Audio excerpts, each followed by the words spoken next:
Bertemu kembali. Penggiat seni kreatif boleh menarik nafas lega selepas kerajaan memberi kelonggaran beroperasi kepada lebih 19,000 syarikat berkaitan sektor industri kreatif. Ia termasuk indoor basking, persembahan di lounge hotel, aktiviti panggung wayang, aktiviti persembahan langsung seperti seni teater, musical, muzik dan komedi tetapi secara pradaftar. Dan kesemua mereka terlibat ini hendaklah melengkapkan vaksinasi mereka terlebih dahulu. Dan untuk berbincang berkenaan perkara ini, kita bersama Presiden Malaysian Baskers Club, Wadi Hamdan. Selamat pagi, Wadi. Selamat pagi. Assalamualaikum. Waalaikumsalam. Wadi, pertama sekali pastinya kita nak tahu apa agaknya respon kepada pengumuman ini. Adakah pastinya ia memberikan sedikit kelegaan sebagai penganjur? Ni bagi kita sebenarnya inilah satu momen yang semua baskers tunggu sebenarnya. So, for sure disambut dengan cukup-cukup baik. So, memang semua orang tunggu. Ya, Wadi, kita tahu beberapa SOP juga sudah ditetapkan, termasuklah mereka yang terlibat ini adalah mereka yang sudah lengkap divaksinasi. Tetapi kalau kita bercakap berkenaan dengan keadaan dalam indoor, mungkin ada beberapa SOP lain yang akan dilaksanakan. Kalau Wadi boleh perincikan sedikit.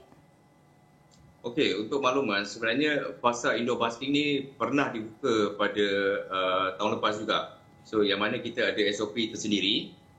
Dan antara SOP yang kita laksanakan pada waktu itu adalah di antaranya kita tidak menggalakkan lebih mungkin kepada 2 atau 3 orang saja untuk satu sesi basking.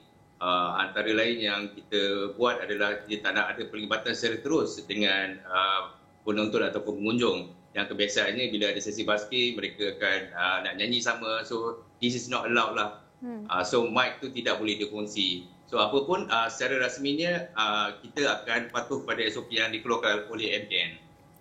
Wadi, kita tahu ketika tidak dibenarkan beroperasi, mungkin apa agaknya aktiviti yang dilakukan oleh baskers ini ataupun ada aktiviti yang anda anjurkan, dan adakah penggunaan platform media sosial itu sangat membantu, sebagai contoh panggil artis-artis untuk basking, membuat persembahan sebagainya, atau mungkin dari segi pendapatan itu sangatlah kurang sehingga kan kelonggaran ini diberi semula? Okey, sebenarnya bila berlakunya pandemik ni, dia telah menimbulkan satu inisiatif dan sebenarnya mengubah lebih banyak kreativiti di kalangan baskers. So, kita percaya yang lebih terkesan adalah baskers yang sepenuh masa, dan bermula pada pandemik tahun lepas lagi, kebanyakan basker dah mula membuat kerja-kerja lain. Dan ada juga yang terus berkarya menerusi secara digital, contohnya kita buat online basking dan sebagainya. Tapi Alhamdulillah kita beruntung juga sebab pihak Kerajaan Malaysia sentiasa menyokong, terutamanya Kementerian Pelancongan Seni dan Budaya yang selalu support kita. Dan daripada bulan 7 tahun ni kita dah mula bermain berbasking di pusat pemberian vaksin. Dan ini sedikit sebanyak dapat memberi ruang dan sedikit nafas kepada basker lah untuk orang kata mencari makan.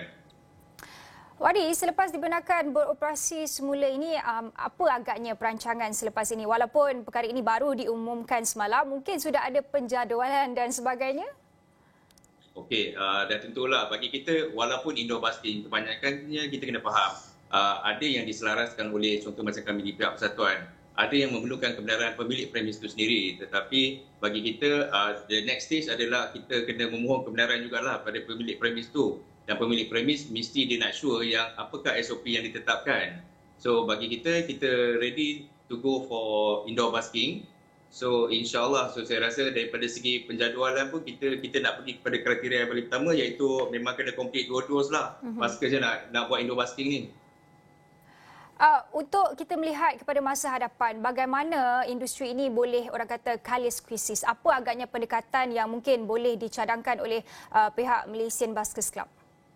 Okey, daripada pihak persatuan, kita memang mengucapkan terima kasih jugalah kepada pihak Kerajaan Malaysia yang sentiasa pandang basker ni memainkan peranan yang cukup penting. Bukan sekadar sebagai penghibur, tetapi basker juga adalah penyampai agenda, sebarang kempen, sebarang mesej kepada masyarakat. Dan kita nak baskers ni terus diberi peluang berperanan seperti ini. Dan kita rasa untuk di jangka masa panjang, sekiranya ada lagi berlaku perkara-perkara yang kita rasa mampu mengekang untuk mereka berkejaya, untuk mereka terus berkarya, saya rasa baskers ni memang dia ada satu platform khas yang mana basker adalah golongan yang kreatif.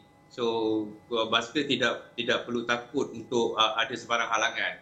So bagi kita dengan sekarang ni dengan dunia digital ni, kita boleh explore macam-macam. So insyaAllah, so baskers ready lah. Bagi saya basker tak perlu terlalu rasa tertekan sekiranya berlaku sebarang halangan. So insyaAllah kita all the way ada banyak cara dan pelbagai ruang.